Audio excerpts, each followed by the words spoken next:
Bismillahirrahmanirrahim. Saudara Musi Majlis, Saudara Zamri, pimpinan Dewan Pemuda PAS,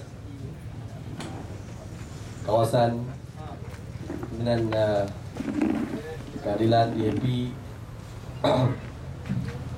dan sudah tentu yang diraikan adalah ibu ayah, pakcik-pakcik semua, abang-abang, kakak-kakak, adik-adik, para penduduk Kampung Baru yang datang-datang makan, yang cuba-cuba dengar. Assalamualaikum warahmatullahi taala wabarakatuh dan selamat malam. Tuan-tuan, ibu ayah semua, 2 minggu sudah hari Sabtu. Ada yang kata 500,000, ada yang kata 300,000, ada yang kata 400,000. Orang Melayu, orang Cina, orang India, orang Iban, orang Kanazan, anak muda, pekerja kilang, pemandu teksi, yang tak kerja, penganggur, petani, nelayan, tok imam yang baru graduate turun ke jalan raya, turun ke Kuala Lumpur untuk tuntut 8 perkara. 8 perkara ini asas untuk pilihan raya yang bersih, bebas dan adil. Apa yang kita tuntut, tuan-tuan?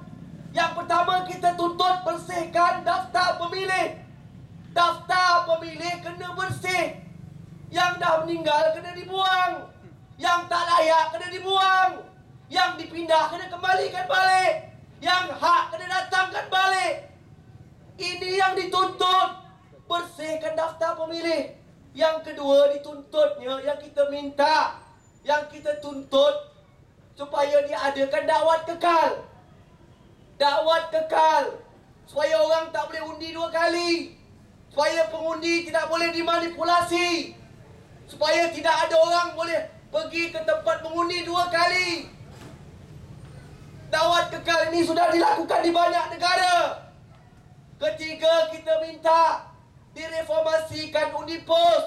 Kita tuntut undi pos ini dikaji, direformasi. Malah kita minta dihapuskan. Ini yang kita minta. Kenapa askar yang duduk di Titiwangsa, di Setiawangsa ini perlu mengundi pos? Bukan mereka di sempadan. Itu yang kita minta. Kita minta dipanjangkan tempoh berkempen. Zaman penjajah tahun 1955, pilihan raya yang pertama yang dibuat di tanah Melayu ini, tuan-tuan, kempennya 42 hari. Di Singapura, rakyat 5 juta. Dalam undang-undang Singapura, tempoh untuk berkempen paling singkat, undang-undang yang menjelaskan hanyalah 9 hari. Minimum 9 hari.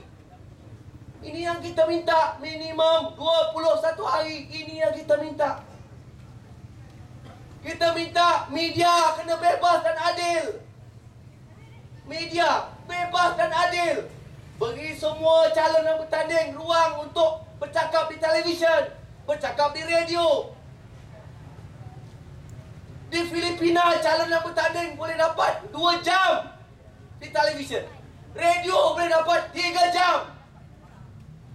Di Singapura, pemimpin pembangkang pun, semua calon yang bertanding, baik pembangkang maupun parti pemerintah, boleh keluar dalam RTM di Singapura.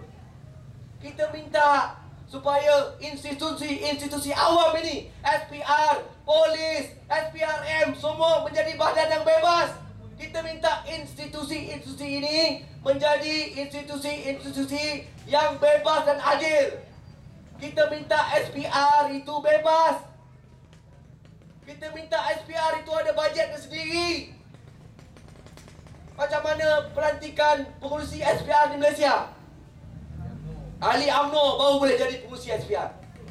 Di Indonesia, nak jadi pengurusi SPR kena ada exam. Lulus exam, lulus periksa, kena saringan. Rakyat boleh saring. Lepas saringan rakyat, barulah diundi di parlimen. Baru boleh layak jadi ahli SPR di Indonesia.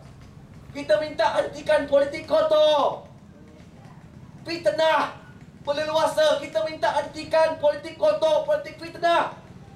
Dan yang terakhir, kita minta hentikan rasuah. Bila tiba pilihan raya, kerajaan tak boleh umumkan projek. Mesti ada caretaker government. Tak boleh, ini rasuah. Seperti yang dilakukan di banyak negara. Bila tiba parlimen dibubarkan, bila dewan dibubarkan, kerajaan tak boleh umumkan sebarang projek. Kerajaan sementara ambil alih untuk menjalankan pentadbiran negara. Ini 8 tuntutan yang rakyat minta. Yang rakyat turun ke Kuala Lumpur Sabtu 2 pekan yang lalu. Tuan-tuan, ibu ayah, salahkah? Salahkah rakyat minta 2.4 juta nama dalam daftar pemilih? Tak ada alamat. Salahkah rakyat minta 2.4 juta ini dibetulkan? Takkan sampai sekarang rakyat tak ada alamat lagi? Salahkah rakyat minta itu? Salahkah rakyat minta SPR siasat 1,000 nama yang umurnya 100 tahun ke atas? Salahkah kita minta SPR siasat? Sama ada orang-orang ini masih hidup atau telah meninggal dunia. Salahkah rakyat minta? Salahkah rakyat minta 100,000 pengundi nama hilang tanpa dipamer? Salahkah kita minta 100,000 ini disiasat semula? Tuan-tuan, ibu ayah, hadirin hadirat sekalian, salahkah kita rakyat turun, duduk dan bantah di Kuala Lumpur ketika segala yang kita bentangkan, segala penyelewengan yang kita kemukakan tidak diterima? Salahkah kita duduk dan bantah di Kuala Lumpur? Tuan-tuan, ibu ayah, hadirin hadirat sekalian, saudara Aziz, umurnya 45 tahun, seorang juruteknik. Beliau dipijak, ditumbuk di mata kanannya, ditumbuk di mata kanannya oleh polis, ditumbuk di mata kanannya oleh polis sehingga retak mata kanannya. Kerana saudara Aziz cuma minta 31,000 pengundi yang telah dicampakkan daripada tempat pengundinya. Dicampakkan daripada Selangor, dicampak ke KL, daripada KL dicampak Selangor. Salahkah saudara Aziz minta perkara ini? Kenapa Aziz perlu ditumbuk matanya? Saudara Yazid, umur dia 41 tahun. Tulang rusuk dia patah. Tulang rusuk dia patah kerana dia minta supaya SPR jelaskan kenapa perlu ada isteri polis sebagai pengundi pos. Kenapa polis perlu begitu zalim dengan rakyat sendiri? Apakah rakyat ini pengganas? Apakah rakyat ini perompak? Tuan-tuan, ibu ayah, hadirin hadirat sekalian, atau sebenarnya yang susah sangat SPR nak betulkan 42,000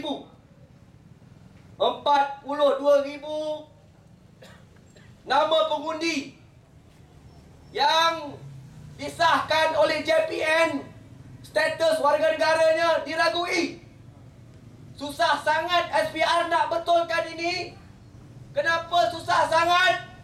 Atau kerana inilah tempat warga-warga asing diberi IT untuk mengundi. Yang susah sangat SPR nak betulkan 200,000 nama pengundi yang berkongsi alamat. Susah sangat SPR nak betulkan ni. 200,000 pengundi berkongsi alamat. Satu rumah ada 100 pengundi, satu rumah ada 80 pengundi, satu rumah ada 50 pengundi. Atau apakah ini kerana inilah rumah-rumah yang mana diletakkan pengundi-pengundi hantu? Tuan-tuan, ibu ayah, hadirin hadirat sekalian, di Mesir, Hosni Mubarak jadi presiden 29 tahun. 29 tahun jadi presiden, dia tak pernah buat pilihan raya. Dia buat pilihan raya cuma sekali saja. Lagi 3 kali dia buat referendum. 3 kali dia buat referendum. Kali terakhir Mubarak buat referendum tahun 1999. Dalam perlembagaan Mesir, calon presiden tidak boleh dicabar. Jadi Mubarak buat referendum 3 kali. Kali akhir tahun 1999, dia dapat 93.8% sokongan. Dalam kertas undi ataupun kertas referendum ataupun yang kita panggil sebagai kertas culaan ataupun kertas kajian ataupun soal selidik, hanyalah meletakkan adakah anda bersetuju Hosni Mubarak sebagai Presiden Mesir, ya atau tidak. Itu saja. Kali terakhir tahun 1999, Mubarak dapat 93.8% referendum. Dan akhirnya akibat daripada desakan dan tekanan daripada dunia Arab, dunia antarabangsa, rakyat Mesir sendiri, tahun 2005 Hosni Mubarak pun buatlah pilihan raya. Dia buat pilihan raya tahun 2005. Pencabar terdekat saudara Aiman Nur dapat 7% undi. Mubarak dapat 88.6% undi. Begitulah proses pilihan raya di Mesir. Serupalah macam di Malaysia ini. SPR Mesir bawah Hosni Mubarak, TV Mesir bawah Hosni Mubarak, polis Mesir bawah Hosni Mubarak, segala-galanya bawah Hosni Mubarak. Selepas pilihan raya tahun 2005, pencabar terdekat Aiman Nur minta pilihan raya ini dikaji balik, dibuat pilihan raya semula di Mesir. Hosni Mubarak hantar Aiman Nur ke penjara 5 tahun. Ini Hosni Mubarak di Mesir.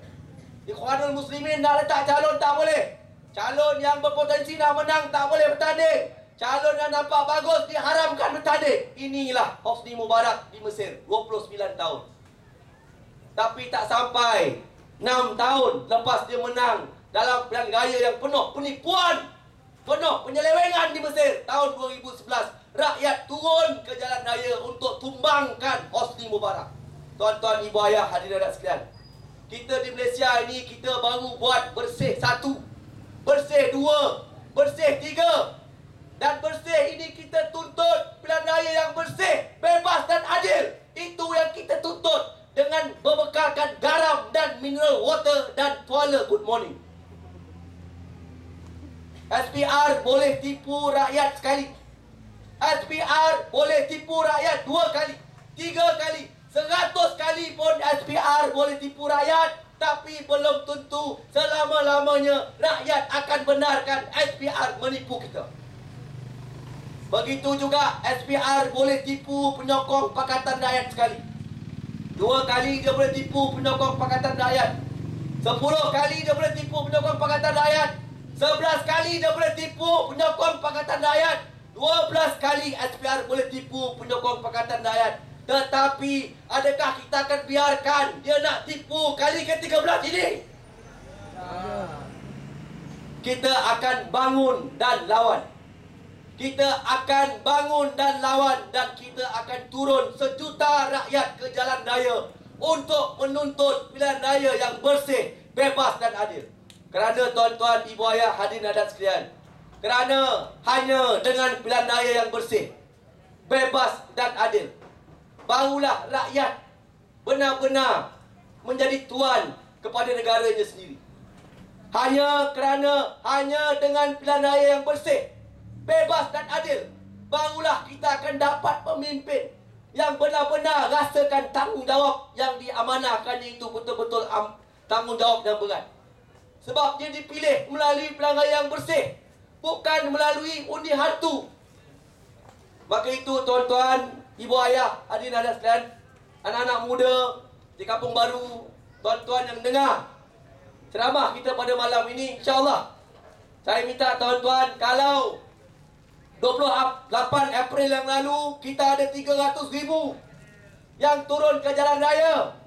Jadi untuk sejuta rakyat ini, yang 300,000 ini, kita minta datang bawa 3 lagi kawan yang tak turun bersih 3 itu. InsyaAllah kita akan dapat 1.2 juta rakyat Malaysia ke jalan raya untuk menuntut pilihan raya yang bersih, bebas dan adil. Wabillahi taufiq wal hidayah. Wassalamualaikum warahmatullahi taala wabarakatuh.